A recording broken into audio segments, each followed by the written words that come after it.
Good afternoon, everyone. I hope you all are having a most blessed day. It's time for your daily Bible verse. And today we're going to read Deuteronomy chapter 18, verses 9 through 13. When you enter the land the Lord your God is giving you, do not learn to imitate the detestable ways of the nations there. Let no one be found among you who sacrifices his son or daughter in the fire, who practices divination or sorcery, interprets omens, engages in witchcraft, or casts spells, or who is a medium or spiritist, or who consults the dead. Anyone who does these things is detestable to the Lord. And because of these detestable practices, the Lord your God will drive out those nations before you. You must be blameless before the Lord your God.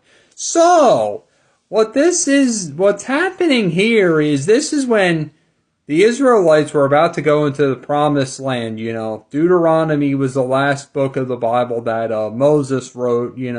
He died at the end of it. He didn't see the promised land naturally because of his disobedience. But the Lord is giving all sorts of instructions here. And He's telling them, he's like, do not learn to imitate the detestable ways of the people, the nations there, that they were practicing all these things. He's like, let no one be found among you who sacrifices his son or daughter in the fire, We saw that later in the Old Testament. There was a lot of Baal worshippers, a lot that worshipped other false gods that had them sacrificing their children in the fire. Who practices divination or sorcery, interprets omens, engages in witchcraft, Witchcraft, it's interesting. There is a lot more of it in the body of Christ, in modern Christianity, in churches, and people realize and want to give credit for, and that's problematic, It has leaked its way, and it's problematic. And here's another one that's going to get some people going. Or cast spells, or who is a medium or spiritist who consults the dead. Psychic mediumship is not a gift from God.